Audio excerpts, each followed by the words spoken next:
கலாம் நற்பணி குழும தன்னார்வலர்கள் கிராமப்புற மாணவர்களின் திறன் மேம்பாட்டிற்காக மல்லர் கம்பம், சிலம்பம் மற்றும் கராத்தே போன்ற கலைகளை கற்றுத்தருகின்றனர்.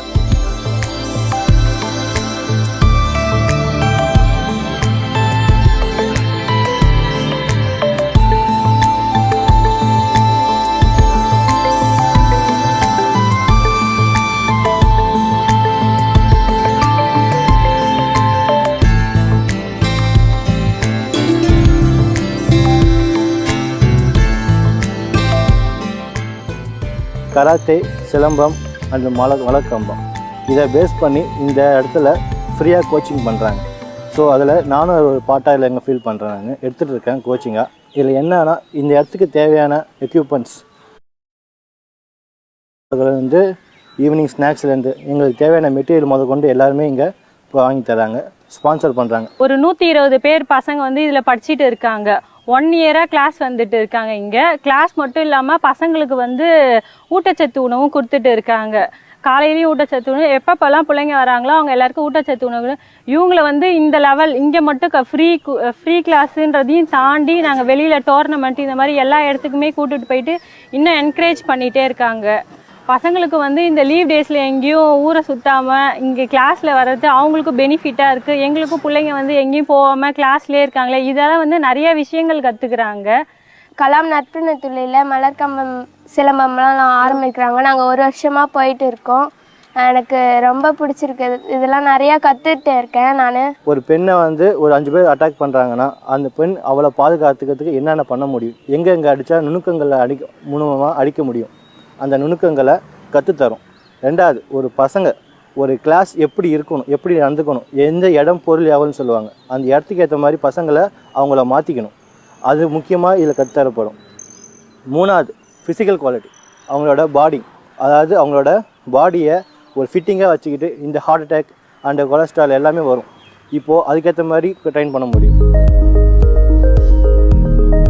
பயிற்சி பெற்ற மாணவர்கள் தேசிய அளவிலான போட்டிகளில் பங்கேற்று பல பரிசுகளை வென்றிருக்கிறார்கள். கராத்தேல இது மூலியமா இங்கே பசங்க அச்சீவ் பண்ணியிருக்காங்க. என்னன்னா நேஷ்னல், ஸ்டேட்டில் போயிருக்காங்க. ஸ்டேட் லெவலில் 2 பேர் போயிருக்காங்க, நேஷ்னல் 2 லெவல் போயிருக்காங்க. அதாவது டெல்லி, ஹைதராபாத், மகாராஷ்டிரா இந்த மாதிரி ஊர்லலாம் போயிட்டு பசங்க 3rd ப்ரைஸ், பிரான்ஸ் மெடல் பண்ணியிருக்காங்க. ஒருத்தவங்க சில்வர் மெடல் பண்ணியிருக்காங்க. ஸோ அவங்களோட ஸ்கில் இன்னும் டெவலப் பண்ணுறதுக்கு இன்னும் இவங்களே ஒரு சாட்சி. மாலை நேரங்களில் பயிற்சியில் ஈடுபட்டு போட்டிகளில் கலந்து கொள்வது நம்பிக்கையை தருவதாக தன்னார்வலர்கள் கூறுகின்றனர். 3 நிமிஷம் ஃபைட் நடக்கும். அந்த 3 நிமிஷம் ஃபைட்டில் அவங்கள என்னென்ன டெக்னிக் போட முடியுமோ மைண்டில் போட்டு யோசிப்பாங்க. இதை யோசிக்கிறதுனாலேயே அவங்கள டப்பு அந்த டைமுக்கு ஸ்பாட்டுக்கு என்ன வருமோ அதை அவங்கள யோசிக்க முடியும். அதே படிக்கிறதுக்கும் யூஸ் ஆகும். அந்த கொஷின் டப்பு இந்த கொஷின் வருமா, அந்த கொஷின் வருமானு யோசிக்குவாங்க. டப்புன்ட்டு அவங்களுக்கு மைண்டு ரீட் ஆகும். விளையாட்டு மூலியமா போனால் படிப்பு ஈஸியாக வந்துடும். அதை பேஸ் பண்ணி தான் நாங்கள் ஆரம்பித்தது இங்கே.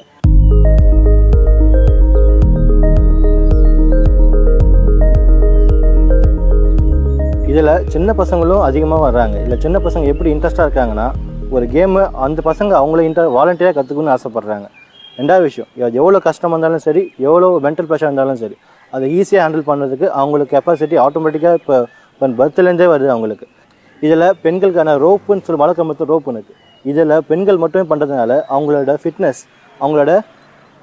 ஃபிட்னஸ் அதிகமாக டெவலப் ஆகும். அவங்களோட சப்போஸ் ஜம்ப் பண்ணுறாங்க, இங்கே கீழே விழுறாங்க, ஆட்டோமேட்டிக்காக என்ன ஆகும், ஆட்டோமேட்டிக்காக அந்த ரோல் ஆட்டோமேட்டிக்காக அவங்க உடம்புல நேச்சுரலாகவே வந்துடும், போன் ஆகிடாது. டிஃபென்ஸ் டெஸ்ட் மாதிரி தான். இப்போ சின்ன பசங்க எதுக்கு வராங்கன்னா, இங்கே எக்ஸ்பென்சிவான கிளாஸுக்கு சின்ன பசங்களால் போக முடியாது. ஸோ இங்கே கற்றுக்கிட்டு நம்ம அது ஈக்குவலாக நம்ம தரோம். நம்ம எந்த ஒரு ஃப்ரீ தானே அப்படின்ட்டு எதுவுமே ஒரு இலவசம் என்று கிடையாது. எப்படி ஒரு கட்டணம் கொடுத்து கற்றுப்பாங்களோ அதே மாதிரி தான் இங்கேயும் நான் கற்றுக் கொடுத்துட்ருக்கேன்.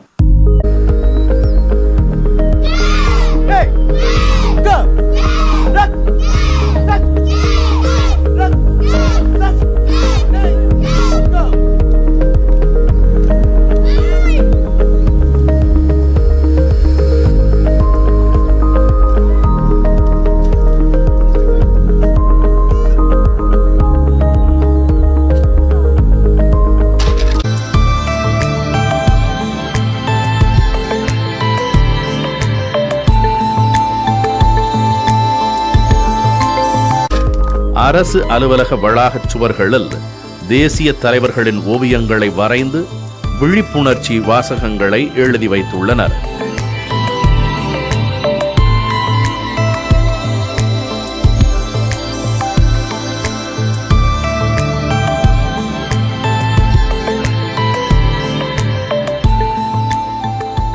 கோலியனூர் பகுதியில் உள்ள தாமரை குளத்தை தூர்வாரி பராமரிக்கும் களப்பணியையும் ஏரியை மீட்டெடுக்கும் களப்பணியையும் தொடர்ந்து மேற்கொண்டு வருகிறார்கள்.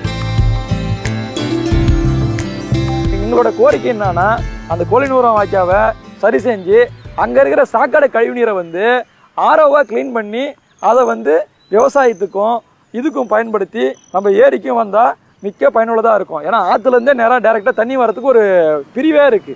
கெடிலாம் ஆத்துல பார்த்தா கோலியனூர் வாய்க்கான்னு இருக்கு, அதை டம்ப் பண்ணி வச்சிருக்காங்க.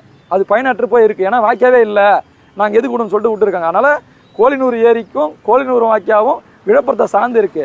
விழுப்புரத்தை காப்பாற்றணும்னா இந்த கோலியனூர் ஏரியை புனரமைப்பு பணி பண்ணணும், இந்த வடிகால் வாய்க்காவை சரி பண்ணணும். ஏன்னா இங்கேருந்து நிறைய வளனூர் வரைக்கும் போகுது.